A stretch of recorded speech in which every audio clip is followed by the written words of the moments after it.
Este é o Santo Jejum da Vitória, que acontece todos os domingos às 8 horas da manhã. Sempre aos segundos domingos de cada mês nós temos a Santa Ceia. E claro, você é o nosso convidado especial a participar destas reuniões abençoadas. Vamos para 1 Tessalonicenses 5:20. Nós estamos numa série de mensagens que falam da pregação do apóstolo São Paulo ao povo da Tessalônica. Pregação esta que foi enviada por via de carta, e ele então destaca, os pontos que são indispensáveis a serem observados por aqueles que querem ser vencedores por meio da fé. Falamos já de alguns, não é? 1 Tessalonicenses, vamos relembrar o versículo 16, né? É o 16, exato. Regozijai-vos sempre. Trouxemos o recado de que nós deveríamos ter esta alegria interior permanente. Regozijo é a alegria da alma, é a alegria que só Deus pode nos dar, e nós nunca jamais devemos perder esta alegria. No segundo versículo, que é o 17, ele diz: orai sem cessar. Nós aprendemos que a oração, ela é um dever, ela nos mantém conectados ao Pai, mas que oração não é só aquilo que a gente faz dentro da igreja ou numa cadência de fala específica. Não, oração é tudo que sai da nossa boca, e nós oramos o tempo inteiro, ainda que a gente nem perceba. Agora, é claro, esta oração tem que ser feita com responsabilidade. Você é um profeta de Deus, você é um servo de Deus, e tudo aquilo que você fala vai produzir efeitos na sua vida. Nós também falamos do verso 18, diz assim: em tudo dai graças, porque esta é a vontade de Deus em Cristo Jesus para convosco. Nós ensinamos que, independente das dificuldades que a gente enfrenta, nós devemos sempre agradecer ao Pai. Por quê? Agradecer pelo problema? Não, agradecer pela solução. Porque Deus sempre nos dá o escape, Deus sempre nos dá a saída, Deus sempre dá a solução. Lembra que Jesus agradecia ao Pai, não quando as coisas davam certo necessariamente. Ele agradecia ao Pai geralmente quando ele estava diante de alguma impossibilidade. Por exemplo, diante do túmulo de Lázaro, Lázaro morto, e ele disse: Pai, eu te dou graças porque o Senhor sempre me ouve. É lógico que ele não deu graças pela morte do Lázaro, pelo contrário, ele até chorou por conta da morte do seu amigo, mas diante das pessoas ele deu graça porque o Pai sempre ouvia. Quando ele tem uma multidão de 5.000 homens, fora mulheres e crianças, e ele só tem 5 pães e 2 peixes, e depois numa outra passagem ele tem 7 pães e 2 peixes, o que ele faz antes de distribuir os alimentos? Ele dá graças. Ele agradece ao Pai pelo alimento. O que aconteceu? O alimento multiplicou, ele alimentou a multidão, ainda sobraram 12 cestos cheios. No caso do Lázaro, o resultado todo mundo sabe: Lázaro ressuscitou. Inclusive, quando ele olha para os seus discípulos, pessoas simples, pessoas comuns, ele dá graças ao Pai porque revelou aquela grandeza, do ministério, do reino, não aos entendidos ou aos inteligentes, mas às crianças. Quer dizer, Jesus tinha as pessoas mais simples, mais necessitadas com ele, e ele agradeceu por isso. E o que aconteceu? Essas pessoas viraram brasas vivas na mão do Senhor. Resumindo, agradeça pelo que você tem, você vai crescer, você vai vencer, e tudo na sua vida se multiplicará, inclusive as bênçãos do Senhor. No versículo 19 também falamos, não extingais o Espírito. Foi a pregação de domingo passado, e nós dissemos o seguinte: se há o aviso, é porque há a possibilidade disso acontecer. Pastor, o Espírito pode se retirar de mim? Não só de você, de qualquer pessoa. O Espírito Santo, ele é o nosso elo de ligação ao Pai, porque por meio do Espírito Santo nós somos convencidos do pecado, da justiça e do juízo. Sem o Espírito Santo nós não temos capacidade de se arrepender.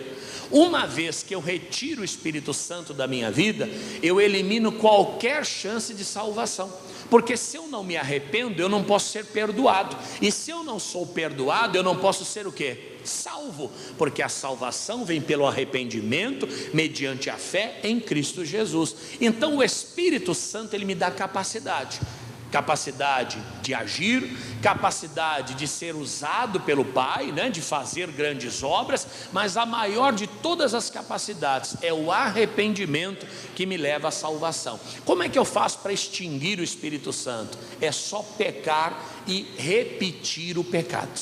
Se você insiste no erro, ele acaba se afastando de você, como fez com o rei Saul.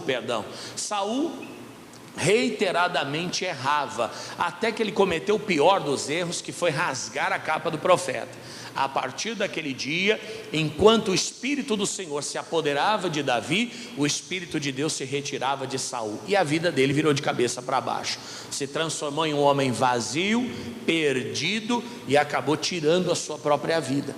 Então não extinga o Espírito. Hoje nós vamos para a matéria nova, que é o 20, vamos lá. Não desprezeis o que, gente? As profecias. Isso aqui é importantíssimo. Pastor, no Novo Testamento falando de profecia, exatamente. A profecia, irmãos, ela não é propriamente nem exclusivamente adivinhação do futuro. Eis que eu vejo, eis que Deus vai fazer, eis que Deus... Não. A profecia, ela é uma palavra inspirada por Deus. Então toda e qualquer palavra inspirada é uma profecia, seja uma advertência, uma pregação, uma palavra de conforto, uma palavra de orientação, uma palavra de ensinamento, ela é profecia.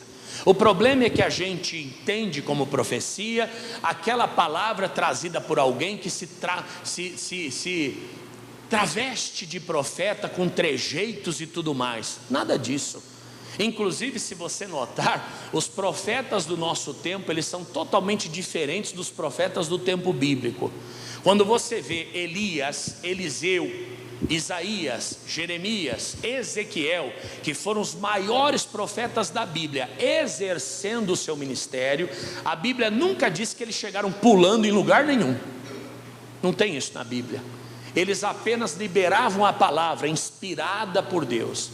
Olha, Israel será castigada, Israel será exaltada, Israel será doutrinada, Israel será consolada. E como eles faziam isso? Na sua perfeita inteligência e controle. Ninguém é tomado por Deus, possuído por Deus. Isso não existe, gente. Quem possui é o demônio.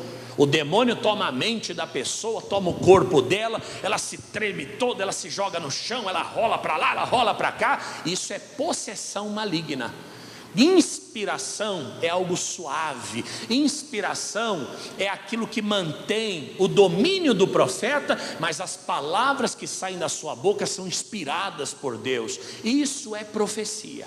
Pastor, eu achei que profeta era quem girava, quem pulava, quem virava cambalhota. Não, aí é malabarista, contorcionista.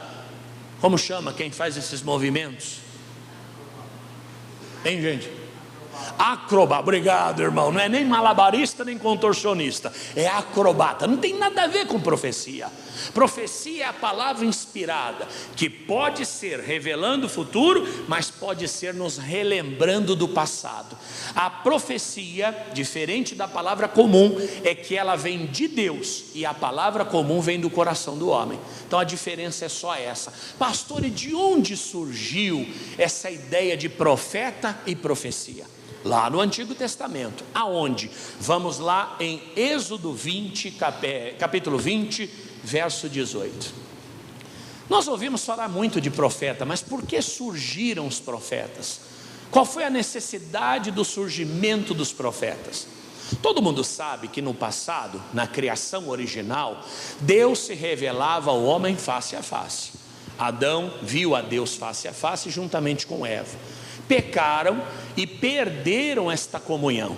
A partir de então já não tinha mais esse contato pessoal com Deus. Eles morreram espiritualmente e foram separados do Pai. Só que mesmo assim, Deus ele continuou falando aos homens, né, ao coração dos homens, e ele continuou manifestando a sua glória. Por exemplo, Noé. que veio logo depois de Adão, anos depois de Adão, ele nunca viu a Deus, mas ele ouvia a voz de Deus. Tanto é que ele construiu a arca. Amém, gente? Mais para frente nós temos Abraão, que também não viu a Deus, nunca viu a Deus, porque foi separado pela morte espiritual, mas ele ouvia a voz de Deus: sai da tua terra e da tua parentela. Abraão, por que está triste? Abraão, por que você está assim? Por que está assado? Só que tem um porém: aquelas palavras eram para eles exclusivamente. Eles não eram credenciados por Deus para falar em nome de Deus. Tanto é que o Noé, a Bíblia diz que ele era um apregoeiro da justiça, mas o que ele fez na verdade foi construir a arca. Noé nunca pregou para a sua geração dizendo assim: gente, cada um construa a sua. Não, ele só construiu. Por quê? Porque a palavra de Deus naquela época era exclusivamente para quem ouvia. Não havia legalidade para se transmitir: olha, eu estou falando em nome de Deus. Não, ninguém fazia isso. Tanto é que lá no Êxodo 20, quando eles subiram ao Monte Horebe, Moisés subiu para receber os mandamentos do Senhor. A manifestação de Deus foi tão grande, e Deus falando com ele foi tão grande, que o povo lá embaixo se assustou com tudo aquilo, e eles sentiram que poderiam até morrer por conta daquela manifestação. Resumindo, nós temos o contato direto no tempo de Adão e Eva.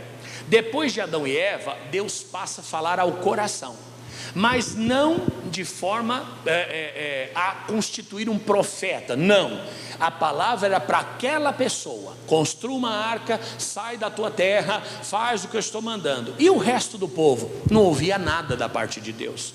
As pessoas estavam numa escuridão tremenda. Só que por conta desses homens, essas pessoas foram guiadas indiretamente. Abraão disse: olha, eu tenho que sair. Todo mundo acompanhou. Noé falou: olha, eu vou construir a arca. Ele entrou, a família entrou também. No tempo de Moisés não foi diferente. Deus falava só com Moisés, Deus não falava com outras pessoas. Só que Moisés alcançou uma intimidade tão grande que a manifestação de Deus na vida dele, no ministério dele e nas experiências que ele teve, acabou assustando as pessoas que estavam em volta. Tanto é que quando ele descia do monte da oração, diz a Bíblia que o seu rosto brilhava, ele descia de lá resplandecendo, e o resto das pessoas nem entendia o que estava acontecendo.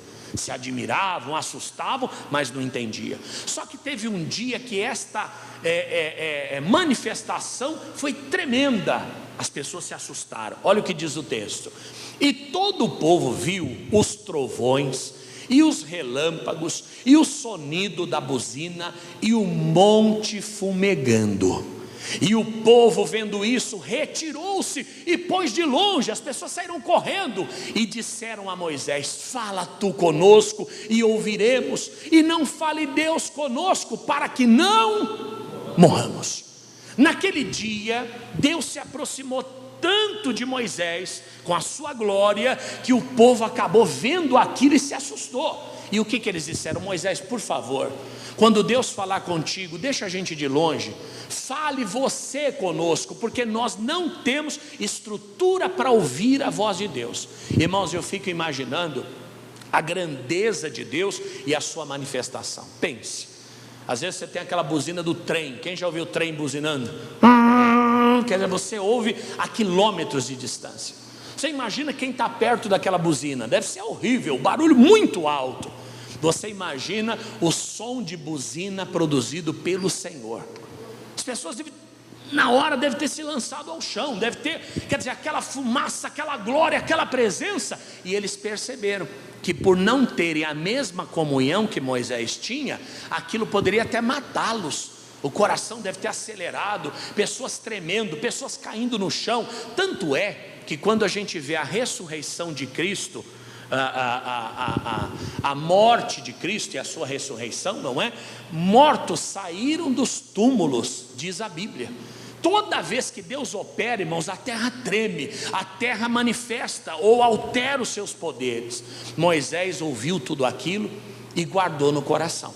O povo disse: nós precisamos que você seja o nosso profeta, nós queremos ouvir a voz de Deus por meio da tua boca, porque nós não temos como ouvir isso diretamente. A partir de então, Deus ouviu esta oração e instituiu o ministério dos profetas. Vamos para frente? Deuteronômio 18, de 15 a 18. Êxodo, Levíticos, Números, Deuteronômio. Deuteronômio 18, de 15 a 18. Na verdade, o Senhor concordou com o povo. Por quê?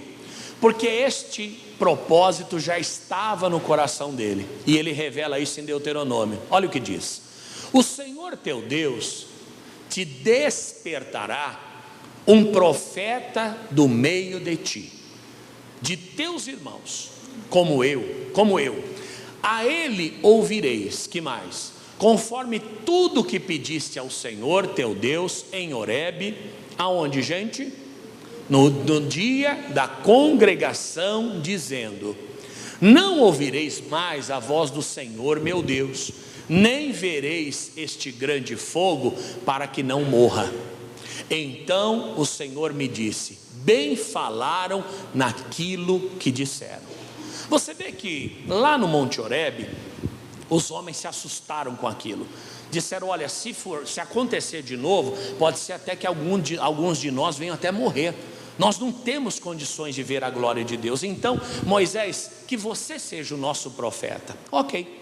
Lá em Deuteronômio, o Senhor respondeu e falou: olha, ok, assim vai ser. A partir de hoje eu levanto um profeta no meio de vocês, e esse profeta vai transmitir os meus recados. Ok. Só que esse projeto, na verdade, para os homens parecia que era para aquele momento, e Moisés era o grande profeta. Mas no coração de Deus, sabe em quem ele já estava pensando? Em Jesus, lá na frente, que seria o portador legítimo das palavras de Deus, que teria a profecia infalível, a palavra qual passará os céus e a terra, mas a sua palavra o quê? Não passará. É claro que até chegar em Jesus, muita água rolou. Nós tivemos o surgimento dos demais profetas, não é? Isaías, Jeremias, Ezequiel, tivemos Amós, Oséias, Obadias, tivemos profetas maiores, menores. Samuel, por exemplo, foi um grande profeta de Deus. Só que no meio disso também surgiram os falsos profetas. Lembra do Balaão? Ele até ouvia a voz de Deus, mas ele adulterava as profecias, ele se vendia, ele tentou, um exemplo, amaldiçoar Israel e os inimigos pagando ele para isso, mas não deu certo, não é verdade? Resumindo, o Antigo Testamento, ele foi pautado nas profecias. As pessoas não tinham a exposição da palavra como se tem hoje. As pessoas que precisavam de uma direção, elas iam até um profeta, e Deus falava por meio deles. Ótimo. Só que as coisas foram avançando. Lembra que o pãozinho e o suco de uva servido para Abraão lá no passado, na verdade era o corpo e o sangue de Jesus que se revelou lá na frente. Lembra disso? Sabem disso? Então está sabendo agora. Quando Deus ele serve Abraão com pão e suco de uva, na verdade era uma alusão ao corpo e o sangue de Jesus lá na frente. Quando o povo de Israel passa pelas águas do Mar Vermelho, na verdade era uma alusão, era uma foto, um retrato do futuro, referindo-se ao batismo que Jesus instituiria. Quando o Espírito é derramado sobre os profetas, na verdade é um retrato do futuro, quando o Espírito do Senhor se derramaria sobre toda a carne. Onde eu quero chegar? O Antigo Testamento, ele é um projeto do Novo Testamento. Os sonhos de Deus estavam no Antigo Testamento, a realização de Deus está no Novo Testamento. Amém? Isso tem que ser entendido. Quando eles pedem um profeta, o Senhor falou: ótimo, eu vou dar. A partir de hoje você é o primeiro deles, e nós vamos ter tantos outros. Só que no coração de Deus isso era um rascunho, porque o profeta poderoso seria o Senhor Jesus. Ele é o grande profeta, filho de Deus e portador da profecia maior e poderosa. No Antigo Testamento, repetindo, eles eram guiados por profecia.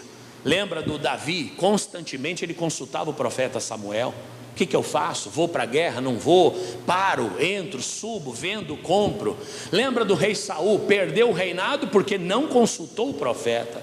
Nós temos Ezequiel, que foi um exemplo também na presença do Pai. O próprio Daniel, que profetizou o tempo do fim, que profetizou as 70 semanas de sofrimento e tudo mais. Resumindo, Antigo Testamento era guiado por profeta.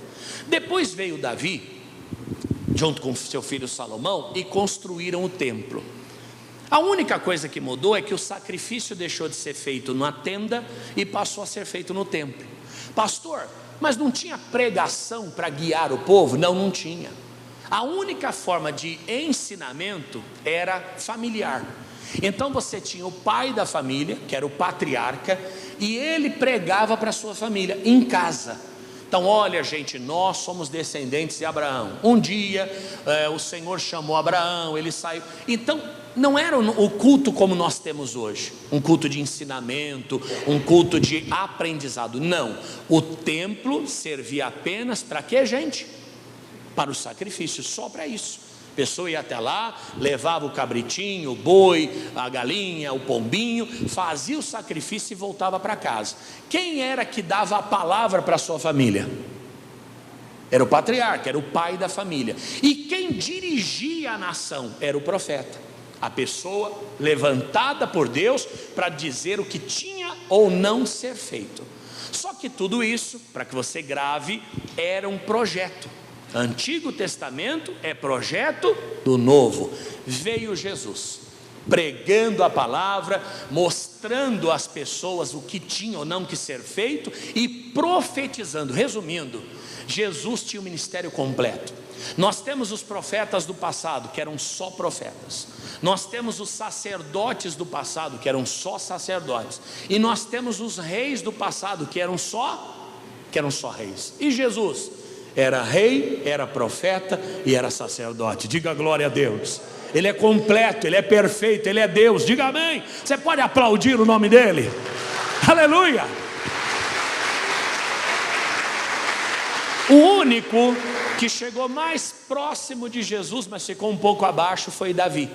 Porque Davi foi o único que foi rei e profeta. Os demais não. Os demais ou eram reis, ou eram profetas, ou eram sacerdotes. Jesus teve o triplo ministério. Resumindo, nós temos a sorte de viver neste tempo, mais ou menos como na história da humanidade, né? Nós tivemos lá o período das cavernas. Ô pastor, mas a Bíblia diz que Adão já foi criado à imagem e semelhança de Deus. É verdade, mas não tinha sapato, irmão, ele vestia com folhas, não é isso? Não tinha educação formal, não tinha faculdade, escola, não tinha nada disso. Embora alguns dizem que Adão já sabia ler e escrever quando nasceu. Eu acredito. Mas você vê que a sociedade não é como hoje. Pessoas moravam em cavernas, moravam em ocas, depois em ocas. Hoje nós moramos em casas confortáveis, é verdade ou não? Mas nem sempre foi assim. Se você pega pessoas de 30, 40 anos atrás, não tinha cama, dormia naquelas esteiras de palha. Alguém chegou a dormir numa dessa? Oxa, quanta gente! Meu Deus, obrigado Jesus. E eu reclamando da vida. Eu já me lasquei na vida, mas nunca dormi numa colchonete de palha não, gente. Olha quanta gente passou por isso. Hoje, quem dorme num colchão de palha aí, numa esteira de palha? Levanta a mão que eu te dou um colchão de presente. Quem dorme numa esteira de... Ninguém. Veja como a vida evoluiu. Onde eu quero chegar? Veja como a Bíblia evoluiu. Começamos com o homem separado, depois o homem foi restituído por meio dos profetas, depois o reino de Israel foi edificado e o templo construído. Hoje o templo do Senhor é a nossa própria pessoa e o coração é o altar. Veja como a gente evoluiu. No passado eles dependiam de profetas, homens falhos que às vezes erravam. Lembra do próprio profeta que profetizou a Davi? Davi disse: olha, eu vou construir um templo para Deus. O profeta disse: vai, porque Deus é contigo. Quando o profeta chegou em casa, o Senhor falou para ele: quem disse que eu sou com ele? Volta lá e desfaz o que você fez. Diga para ele que eu não quero que ele construa o templo, porque ele tem mãos sujas de sangue. Agora o filho dele vai construir. Quer dizer, o profeta fez e teve que desfazer, porque eram falhos. Eram homens que são influenciados às vezes. Imagina você ser chamado pelo rei de Israel. Você fala até o que não deve, fala sem pensar, coração acelera. Imagina o profeta diante do rei, ele acabou sendo iludido pela sua própria carne. Então no Antigo Testamento nós temos esse problema. No Novo Testamento nós temos a palavra infalível, essa não erra nunca. E por que Deus projetou desta maneira e hoje nós vivemos isso? No passado, profetas eram homens, a profecia estava na boca dos homens. No presente, a profecia está na boca do Senhor e da sua palavra. Olha o que diz Hebreus 1:3.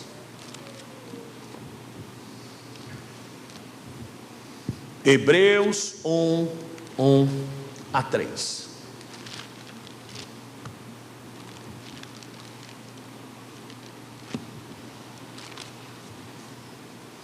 É claro que o ministério dos profetas, eles têm o seu encantamento, não é? O ministério do profeta tem o seu lado místico, e todo mundo gosta do que é místico. Desde quando eu era menino eu ouço: enfia o facão na bananeira e você vai descobrir com quem vai casar. Imagina. Aí já não é fé, desespero, né, gente? Enfia o facão na bananeira, a bananeira fala: João, Deus me livre, meu, sai correndo. Mas o homem sempre gostou dessas coisas. Lembra da brincadeira do copo? Quem já fez a brincadeira do copo aqui? Coloca as letras, põe todo mundo a mão em cima do copo e o copo anda. Engraçado que o copo só anda com a mão em cima, sem a mão o copo não anda. Quem já fez a brincadeira do copo? Levanta a mão, deixa eu ver. Só isso? Não é possível. Todo mundo era macumbeiro antigamente, gente. Simpatia, fitinha vermelha, que mais? A borra do café que ficava era assim ou não é? Não era assim antigamente? Então quer dizer, o homem sempre teve um encantamento por isso. Não à toa no Novo Testamento há essa dificuldade tão grande que o modus operandi, ou a forma de Deus operar, mudou. O homem quer trazer isso de volta do Antigo Testamento. Tem gente que até hoje procura profetas. Eu vou lá na casa da irmã Maria, ver o que ela tem para me revelar. Tem uma irmãzinha ali que quando ora revela tudo, até foto 3x4 ela revela. Desculpe, mas você está trazendo para o presente o que ficou no passado. Esta era a forma de Deus operar no passado, a pedido do próprio homem, como a gente já leu. Mas hoje, olha o que diz Hebreus 1:1. Havendo Deus antigamente falado, e muitas vezes e de muitas maneiras, aos pais pelos profetas. Entenderam o que lemos aqui? Não adianta só ler, tem que entender. Havendo Deus, repita comigo, antigamente falado muitas vezes e de muitas maneiras aos pais pelos profetas. Quem são os pais? Os que viveram antes de nós. Pelos profetas, a nós falou-nos nestes últimos dias pelo Filho. Então no passado nós temos o ministério profético, o ministério dos profetas. No presente nós temos o ministério da palavra, porque Jesus era o verbo de Deus. Jesus é a própria palavra encarnada. Em outros termos, hoje você não precisa de profecia nos moldes antigos. Hoje você precisa da palavra de Deus, que vai te dirigir em toda a verdade, que vai te guiar em toda a verdade. E por que é assim? Vamos lá. A quem constituiu herdeiro de tudo, olha que maravilha, por quem fez também o mundo, o qual, sendo o resplendor da sua glória, quer dizer, o brilho da glória de Deus é Cristo. Agora vem a parte forte: e a expressa imagem da sua pessoa, e sustentando todas as coisas pela palavra do seu poder, havendo feito por si mesmo a purificação dos nossos pecados, assentou-se à destra da majestade nas alturas. Aí já é o 4. Não, até aqui para nós está ótimo. Você vê que tudo que nós precisamos está em Cristo. No passado não era assim. No passado funciona mais ou menos como a coroa portuguesa instituiu no Brasil. Trazia-se tanta gente para cá, Você tinha os escravos, os índios e os nobres e os clérigos. Os clérigos trabalhavam para a igreja, já tinham seu sustento garantido. Os escravos e os índios viviam lá a sua vida, os escravos trabalhavam. Só que você precisava arrumar emprego para os brancos portugueses que chegavam aqui. Então começou a se criar alfândega, fiscalização, as escolas, que claro são importantes, atendimento médico. Só que chegou uma hora que não tinha mais onde empregar tanta gente. A coroa trazia pessoas para cá, mas ela tinha que pagar para essas pessoas. O que ela fez? Ela começou a instituir a burocracia. Você quer ver um exemplo claro? Você vai num cartório, você compra uma casa, certo? Você tem que pagar o imposto, tem ou não tem? Chama-se ITBI ou ITCMD. ITBI é Imposto sobre Transações de Bens Imóveis. ITCMD, certo, causa morte, beleza. Comprou uma casa ou recebeu uma herança, você tem que ir lá na prefeitura emitir um boleto que o servidor vai calcular para você recolher o imposto, ok? Já temos um emprego garantido aí, podia ser automático, mas temos que ter um servidor, ok? Depois você vai ao cartório e você então tem que lavrar uma escritura de compra e venda, ok? Já temos mais um emprego garantido aí, e não é barato. Quanto custa aquela folha de papel chamada escritura? Irmão, pode colocar alguns milhares aí, 2, 3 mil, 4 mil, 5 mil, sei lá. Só que você tem uma escritura pública, mas ela não tem fé pública, no sentido de que publicidade, ela só serve para você, ela não é pública aos demais. Eu comprei a casa da Maria. Não, lá no cartório está escrito que a casa é da Josefa. Isso torna público a propriedade. Então você fez a escritura, que já é um rim. Você é obrigado a atravessar a rua e ir no cartório de registro para registrar a escritura. Lá você deixa o outro rim. Resumindo, o mesmo cartório que lavra a escritura não pode registrar, pelo amor de Deus, ou a escritura já não pode valer como um documento público. Não, ela tem que ser registrada. Sabe para quê? Para garantir o emprego dessas pessoas. Mais do que nunca, é verdade ou não? Mas não é só isso, né? Você vai construir, é a taxa de fiscalização, é o INSS, é o não sei o que, é o CREA, é o Cresce, é o Credo, quer dizer, tudo para garantir emprego. Se você notar, no passado funcionava mais ou menos assim. Você tinha que apresentar um sacrifício. A quem você ia? Ao sacerdote. Mas você precisava de uma direção para a sua vida. Aonde você ia? No profeta. Mas você precisava de uma decisão para a sua vida civil, para a sua vida natural. Você tinha que ir no rei. Resumindo, arrumou emprego para todo mundo. Todo mundo era usado por Deus, todo mundo com uma pequena porção de Deus sobre a sua vida. Hoje, eu e você, segundo a palavra, somos reis e sacerdotes. Tudo está em nós, por meio de Cristo Jesus, diga aleluia. Resumindo, ele recebeu tudo isso que estava espalhado, veio tudo sobre a sua própria vida, e por nós sermos herdeiros em Cristo, tudo isso foi derramado sobre nós. Diga, eu sou uma bênção.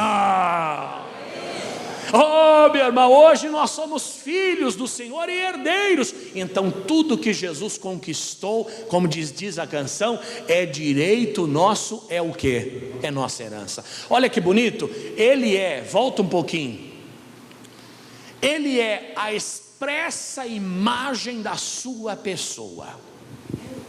Jesus e Deus são a mesma coisa.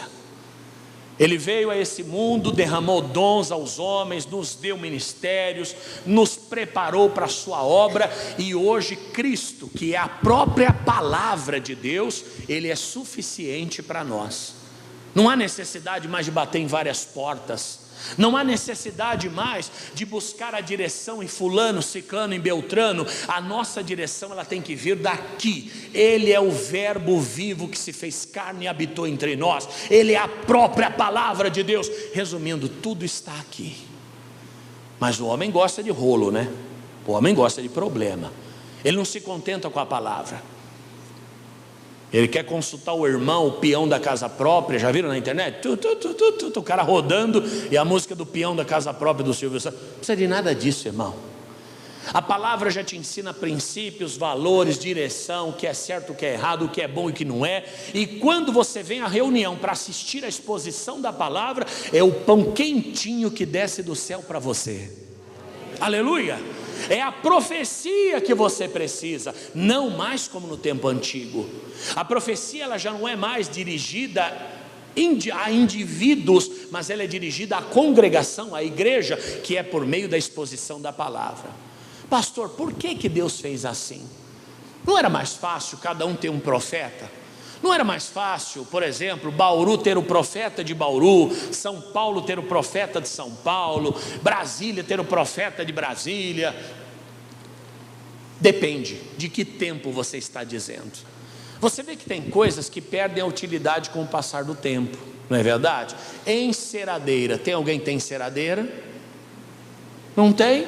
Quem já teve enceradeira em casa, levanta a mão. O que vocês fizeram com a enceradeira? Venderam na feira do rolo?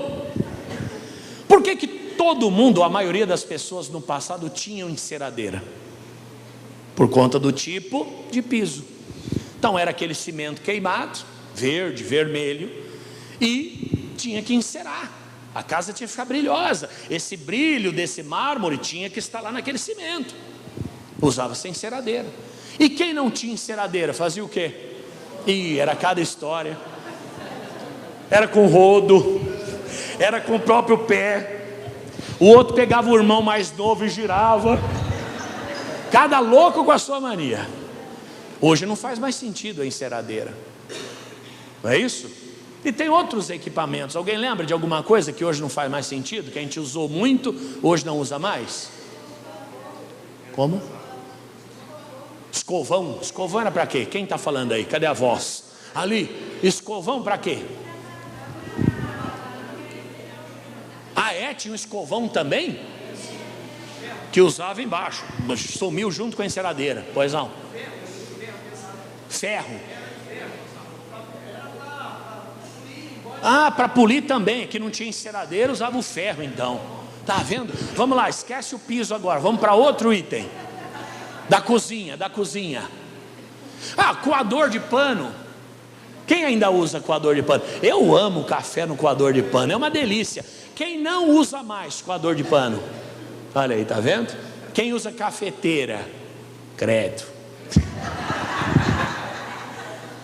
Agora tem cafeteira até que programa. Você deixa o café lá, coloca para as 8 da manhã, ela faz o café às 8 da manhã. Passa barata, passa tudo, mas o café está pronto às 8 da manhã. Isso é certeza. Se você observar, a Bíblia Sagrada, ela vive o mesmo fenômeno. Você vê que no começo do mundo só tinha uma lei: não comer do fruto do conhecimento. A população foi crescendo, veio a segunda lei. Qual foi a segunda lei? Ou o segundo item de lei? Os 10 mandamentos. Como já tinha mais gente, tinha questão de propriedade, nem todo mundo era da mesma família, vieram os 10 mandamentos. Só que as pessoas não pararam de crescer. O que veio? Os 5 primeiros livros da Bíblia, que organizaram o mundo do jeito que ele é hoje. Então, conforme as coisas foram mudando, o Senhor foi ajustando a sua obra. Se você notar, a pureza de 10 anos atrás não é a de hoje. Eu lembro das músicas. Eu trabalhei em loja até 2013, se não me engano, 2015. E nós ficávamos escandalizados com as músicas. Tchutchuca, vem aqui com seu tigrão. Falar, meu Deus, Tchutchuca, vem aqui com seu tigrão. Irmão, hoje isso é hino de igreja. Hoje dá para cantar na igreja, numa reunião de casais. Tchutchuca, vem aqui com o seu tigrão. Está ali a Tchutchuca, tigrão está aqui. Porque se você pega as letras de hoje, você tem vergonha de ouvir. Às vezes passam aqueles endemoniados de carro no último volume, irmãos, falando coisas obscenas ali explicitamente. Só que quando a gente pegava músicas de 40 anos atrás, o escândalo era outro. De noite eu rondo a cidade. Isso era música de prostíbulo. A te procurar. E na verdade essa música fala, acho que de uma mulher da vida mesmo, mas não tem nada obsceno na letra. Quer dizer, com o tempo o mundo foi virando de ponta cabeça. Hoje nós viramos, desviramos, capotamos, chegamos aqui. Só que a palavra, ela foi seguindo as necessidades da humanidade e da obra do Senhor. Quer dizer, no passado era profeta. Por quê? Dava para confiar na idoneidade das pessoas. Então, as coisas eram levadas a sério. Hoje, imagina se a gente dependesse de profeta para ser doutrinado. Se a gente não tivesse esse livro escrito e nós dependêssemos estritamente do homem. Com o livro escrito a gente já vê cada barbaridade. Com o livro escrito a gente já vê cada loucura. Imagina se não tivesse o livro. Foi por isso que o Senhor substituiu os profetas pelo Filho, pelo livro. Porque o tempo que nós estamos vivendo exige esta segurança. Irmãos, pense, nós temos a Bíblia e tem cada loucura. Alguém já viu aquele pastor de Mogi das Cruzes? Ele até morreu, faleceu um tempo desses, o Alexandre de Moraes. Ele veste uma batina de papa, careca. Ele parece mesmo o Alexandre de Moraes. E ele gira, ele usa uma luva branca. Depois você põe no YouTube qualquer coisa, pastor Alexandre de Moraes. Você fica escandalizado. E aquelas igrejas que parecem centro de umbanda, tem gente até que chama de candombleia. Porque tem até atabaque. E ó como é que eles ficam.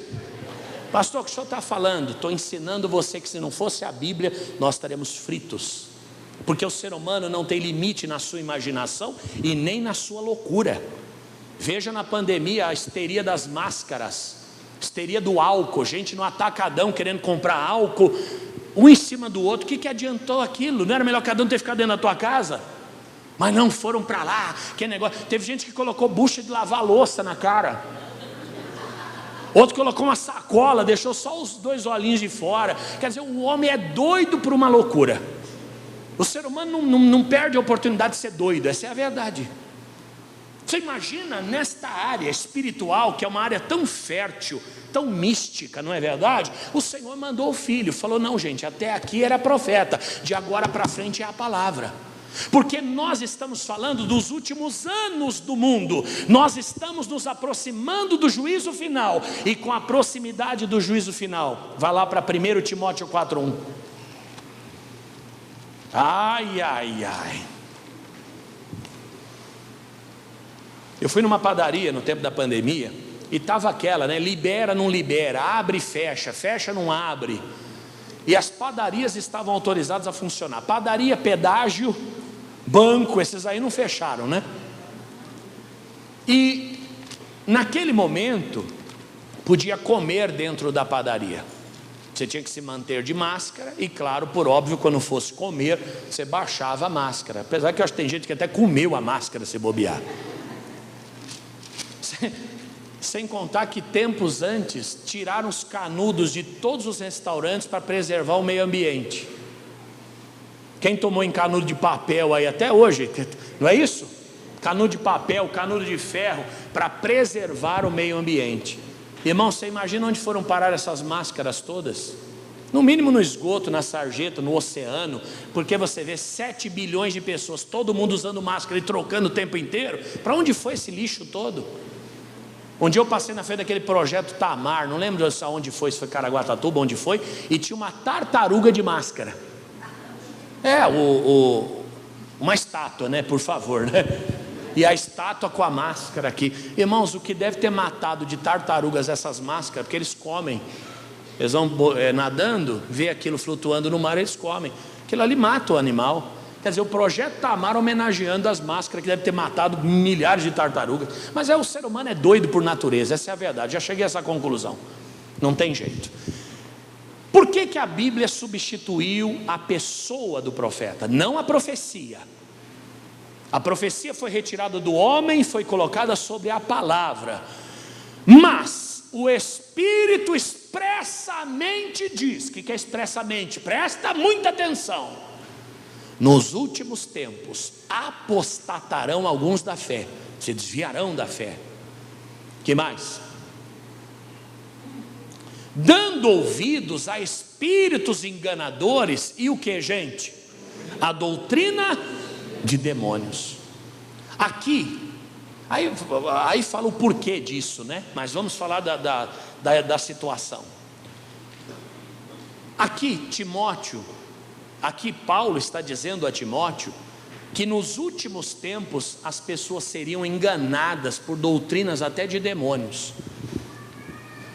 Alguns se apostatariam da fé. O que é apostatar da fé? Se desviar da fé, se afastar da fé. Irmãos, ele não está falando para Timóteo do que aconteceria naquele tempo, mas isso é uma profecia do nosso tempo. No tempo do fim, o tempo do engano, onde o espírito de engano tomaria a vida de muitas pessoas, até de muitos púlpitos. Então é um tempo em que tem que ser tudo documentado, e isso reflete na nossa vida. Antigamente, essa é a terra que eu estou te vendendo, da cerca para cá é sua, da cerca para cá é minha. Fazia contrato, tinha até o jargão antigo, né? No fio do bigode. Hoje, com contrato e tudo, meu irmão, ainda é difícil. O cara falsifica a assinatura, falsifica o selo do cartório, invade, toma, põe fogo. Quer dizer, a palavra precisou se adaptar. Deus precisou se ajustar ao tempo do fim, que é esse que nós estamos vivendo. Dariam ouvidos a espíritos enganadores e a doutrina de demônios. O que é doutrina de demônio? Doutrinas estas que contrariam a vontade de Deus. Não, qualquer forma de amor é válida. Não, porque nós devemos aceitar as pessoas como elas são. Não, porque, gente, por favor. Jesus não falou desse tipo de assunto. Tem gente que até questiona a questão da homossexualidade. Jesus não falou disso, é claro que não falou. Jesus não falou disso e não falou de tantas outras coisas. Por quê? Porque já está falado. Gênesis, e criou Deus macho e fêmea, homem e mulher, ponto. Ponto. Não tem que acrescentar nem que tirar nada. Mas eu penso diferente. O problema é seu, o problema é meu. Cada um tem direito de pensar da sua maneira, sim ou não? Porque hoje também, além de nós termos que aceitar, nós não podemos nem expressar a nossa opinião também. A nossa crença, a nossa fé, não pode, está proibido. Não pode, aqui só pode roubar velhinho no Brasil, outras coisas não pode mais. Só pode roubar aposentado, o resto está proibido. Colocaram uma faixa num apartamento, ladrão. A polícia foi lá e falou, tira. O cara falou, mas por que eu tenho que tirar? Não, porque você está ofendendo alguém. Ele falou, alguém quem? Patenteou o adjetivo? Alguém, quem que eu estou ofendendo? Porque eu coloquei uma faixa ladrão? Se o senhor tira, o senhor vai ter problema. E ele foi e tirou. Só que aí ele foi e colocou outra faixa, escrito honesto. A polícia foi de novo. Falou, isso é um crime. Falou, mas que crime? Agora eu coloquei honesto. A polícia disse, isso é uma ironia criminosa. Como ironia criminosa, irmãos? Mas é a loucura que a gente está vivendo, né? Mas volta para cá. Os tempos são trabalhosos, os tempos são difíceis. Nós estamos vivendo o fim dos tempos. E se você notar, toda pessoa que está se perdendo não é aquela que observa a palavra, é aquela que está seguindo a doutrina dos homens, revelações falsas, interpretações alucinadas, e essas pessoas estão se desviando do evangelho. No passado, Satanás quis explodir a igreja. As bombas vinham de fora para dentro. Bah! Quanto mais lançava a bomba, mais a gente crescia. Prenderam um pastor na década de 90, quem lembra? Não teve um pastor conhecido que foi preso? Não teve? 10 anos depois ele comprou a Record. Resumindo, só crescia. Quando eles tentaram explodir a igreja, só crescia. Sabe o que eles estão tentando fazer agora? Implodir a igreja. É de dentro para fora. Pastor prega sobre homossexualismo, tem gente que vai embora. Pastor prega sobre contra o aborto, tem gente que vai embora. Pastor prega contra as drogas, tem gente que vai embora. Eu não consigo entender como é que alguém consegue defender traficante sendo crente. Não tem, as coisas não se encaixam. Você está falando de quê? Estou falando de Bíblia. E é o tempo que nós estamos vivendo, onde o errado passou a ser certo, o certo passou a ser errado. Agora imagina se nós não tivéssemos o documento chamado Bíblia. Irmão, nós já estaremos de ponta cabeça há muito tempo. Ainda bem que os profetas foram substituídos pela palavra, porque hoje nós estamos seguros. É só conferir, é só pesquisar, é só estudar, e o Espírito te revela todas as coisas. Diga aleluia. E Jesus, Mateus 24:11 corrobora isso. Pelo fato de existirem muitos espíritos enganadores, olha qual a consequência direta disso. Mateus 24:11. Lembrando que Jesus aqui está falando do tempo do fim, não é?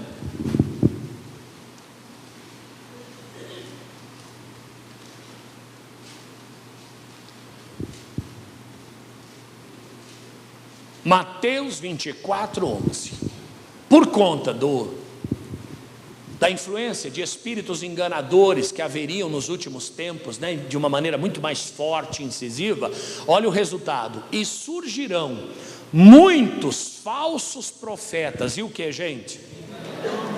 Engraçado que no Novo Testamento a Bíblia não fala de verdadeiros profetas, a Bíblia só fala de falsos. Como assim, pastor?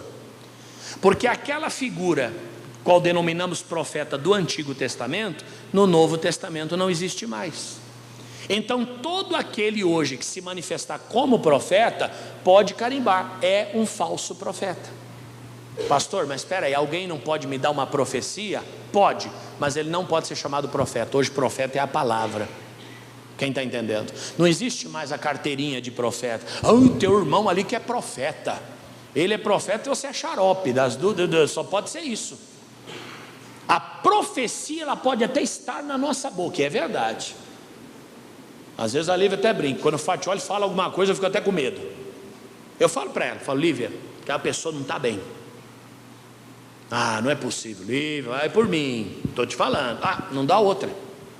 Por quê? Porque Deus dá a palavra do conhecimento. Quantas vezes você vê o missionário, tem uma pessoa aqui que está com uma dor assim, a dor desapareceu, e desaparece mesmo. Mas ninguém pode mais usar a carteirinha de profeta. Por quê? Porque o cargo de profeta dá a ele a presunção de verdade plena e absoluta. Quando um profeta fala, está falado e acabou. No Novo Testamento não existe mais isso. Só existe uma pessoa que quando fala, está falado: Jesus de Nazaré. Todo o resto pode errar. Até porque estamos vivendo num tempo em que haveriam espíritos enganadores, e eles estão para todo lado. Viram na Rede Globo um pastor que casou com a esposa do vizinho. Ele pegou o versículo, se não me engano, de Oséias ou Amós. Casa com uma mulher adúltera. É o que está escrito. O profeta foi determinado. E ele leu na Bíblia: casa com uma mulher e adultera. Ele colocou um acento onde não existe. E até a Rede Globo foi lá para ver o que estava acontecendo. Falou: peraí, o senhor casou com a mulher do seu vizinho, o senhor adulterou com ela, o senhor está dizendo que foi Deus que mandou o senhor fazer? Foi, está na Bíblia. Onde está na Bíblia? Ele abriu, na câmera, diante das câmeras. Casa com uma mulher e adultera. A repórter falou: pastor, o senhor está colocando um acento aí no lugar errado. É casa com uma mulher adúltera. Uma mulher que já teve outros casamentos. Não que o profeta cometeria o adultério, ele casaria com uma mulher que tinha cometido. Ele falou: não, peraí, mas eu posso explicar. Resumindo, se enrolou todinho. Esse é o tempo que a gente está vivendo. A pessoa lê uma coisa, adapta a sua visão, aos seus interesses. Eu vi um caso uma vez, o cidadão comprou um computador para um pastor. Falou: posso pagar no teu nome? O irmãozinho inocente falou: pode. Comprou. E o pastor não pagava as prestações. Aí um dia ele foi lá cobrar: ô pastor, meu nome vai sujar, estou devendo a parcela. O pastor falou para ele: a bênção que eu te dou vale mais do que esse computador, vagabundo. Isso é um pilantra, irmãos. Imagina se nós não tivéssemos a Bíblia. Pastor, o que o senhor está fazendo? O senhor está acabando com todo mundo? Não, eu estou trazendo você de volta ao Evangelho, a importância do Evangelho, a não substituição do Evangelho. Nada substitui a palavra de Deus, até porque quando Jesus disse que surgiriam muitos falsos profetas e enganariam a muitos, no mesmo capítulo, lá no versículo 35, olha o que ele diz, grifa na tua Bíblia. 35. O céu, 24:35, o céu e a terra passarão, mas as minhas palavras não hão de passar. Você vê que Jesus, ele apresenta o problema. Paulo disse: olha, espíritos enganadores surgirão de todos os lados. Jesus disse: haverão muitos falsos profetas. Mas ele apresenta o antídoto. Qual é o antídoto? Os céus e a terra passarão, mas as minhas palavras não vão passar. Qual é o recado? Fica com a palavra. Qual é o recado? Fica com a palavra. Ai, palavra pregada, sim, mas principalmente a escrita. Porque até a palavra pregada, ela pode sair fora da curva. Até a palavra pregada, ela pode ter ali a pitadinha do homem, da vontade humana, da influência humana. Mas a palavra escrita, esta é pura e verdadeira, e é ela que eu quero sobre a minha vida. Aleluia! Agora é claro, não vamos ser juízes na casa de Deus também, nem juiz da vida de ninguém. A pessoa está falando, você fala, mas tem uma vírgula aqui, não está escrito bem assim, ame uns aos outros. Não, Jesus não está falando ama, Jesus está falando tolera, é a mesma coisa. Não é para ser também um crítico, um fiscal. Eu recebi um assim em São José dos Campos. Começou a sentar na primeira cadeira, um senhor distinto, fiquei feliz com a presença dele. E um dia, acabado o culto, eu fui lá, falei, irmão, tudo bem? Estou te vendo aqui já há alguns dias, que bom ver o senhor aqui. Ele falou, pastor, sim, estou feliz, que bom que o senhor veio. Ele falou, eu estou por aqui agora e eu tenho um cargo diferenciado. É mesmo? Você queria falar, eu sou fiscal da Receita Federal, eu sou porteiro do Ministério da Justiça. Não, eu sou fiscal do Espírito Santo. Na hora me arrepiou dos pés à cabeça. Emocionado? Não, vontade de sair correndo. Falei, é? Tá bom, irmão, que Deus abençoe, viu? Um abraço. Comecei a ficar preocupado. Quando foi um dia, ele sumiu. Aí voltou, depois de uns 2 meses. Falei, amigo, tudo bem? Está de volta? Pastor, o senhor me mandou em tal igreja para fiscalizar lá, por 2 meses. Agora eu estou de volta aqui. Quase que eu me benzi, falei, crê em Deus Pai Todo-Poderoso. Não é isso. Nós não estamos aqui para julgar a vida de ninguém. Nós estamos aqui para entender que no passado Deus agia de uma maneira e no presente Ele age de outra. Mas Deus não muda. Realmente Deus não muda, mas o homem muda. E conforme o homem muda, ele precisa se ajustar às necessidades do homem. No passado o dom era pontual. Fulano, ciclano e beltrano, e conduzia toda a nação. No presente os dons estão espalhados sobre toda a congregação. Aleluia. No passado a profecia era a palavra da direção. Hoje a Bíblia é a nossa direção. E isso porque o Senhor foi ajustando a sua palavra, ou a sua necessidade, ao contexto do momento em que se está vivendo. Vai chegar uma hora que esse encontro não vai mais existir. Quando a perseguição se instaurar, porque ela já começou, não pode se pregar sobre qualquer coisa, não é qualquer tema que você pode falar. Eu falo até para o Altair, não coloca, tem pregações, por exemplo, tem que avisar que eu estou sendo transmitido, porque se eu falar aquilo que eu gostaria de falar, e alguém se sentir ofendido, eu posso ser preso, eu posso ser processado, posso ser condenado. Então a perseguição ela já começou. Só que daqui a pouco, a perseguição é mais ou menos como uma enchente, né? A enchente não começa aqui, ela começa nos pés. Primeiro a água entra, depois vai subindo. É o que está acontecendo. Aos pouquinhos eles estão tirando a nossa liberdade. Desse assunto você não fala, do outro assunto não pode falar também, e daquele também não. Vai chegar uma hora que qualquer pregação vai ser crime. Não pode mais haver a instituição igreja. Que vai sobrar para os fiéis o livro, que vão ter que manter escondido em algum lugar e consultar de tempo em tempo. Inclusive tem países hoje que o livro já é proibido. Na Coreia do Norte, por exemplo, se você for pego com uma Bíblia, você é preso. O que os irmãos da Coreia do Sul, que é capitalista, né, do Norte é comunista, eles fazem? Eles colocam Bíblias em balões na fronteira das Coreias e soltam os balões. E assim eles conseguem mandar a Bíblia para as pessoas do outro lado. Só que tem um problema: se você recebe aquela Bíblia e você é pego com ela, você pode ser condenado até a morte. Então, irmãos, vai chegar uma hora que nós não teremos mais a igreja, vamos ter só o livro. Vai chegar uma hora que nem o livro nós teremos mais. Nós teremos que ter tudo isso aqui no coração. Quem estiver aqui na grande tribulação vai ter que ter o livro no coração. Mas como é que eu vou decorar tudo isso? Pelo menos os princípios você vai ter que ter, para que você possa perseverar até o fim e ser salvo. Irmãos, essa mensagem é séria, é para a nossa salvação, e é para que a gente se prepare, seguindo somente a palavra de Deus. Vamos aplaudir Jesus, o nosso Senhor. Pai, graças nós te damos, porque a tua presença esteve conosco e assim estará. Não foi à toa que o apóstolo Paulo disse para não se desprezar as profecias. Agora, é claro, cada profecia no seu contexto, no seu tempo. No passado Deus falava com Abraão, com Moisés, depois passou a falar também com os demais profetas, e no Novo Testamento a nós falou pelo Filho, o Cristo do Deus vivo, que deixou a sua palavra como manifestação do seu poder. E hoje nós temos a profecia certa, a profecia infalível, a profecia imutável. Jesus, e é nesta profecia que nós estamos palpando a nossa vida. Jesus continua nos guiando, nos abençoando, e que nós possamos ser o povo da última hora, que persevera e preserva a sua fé, em o nome de Jesus. Diga obrigado, Senhor.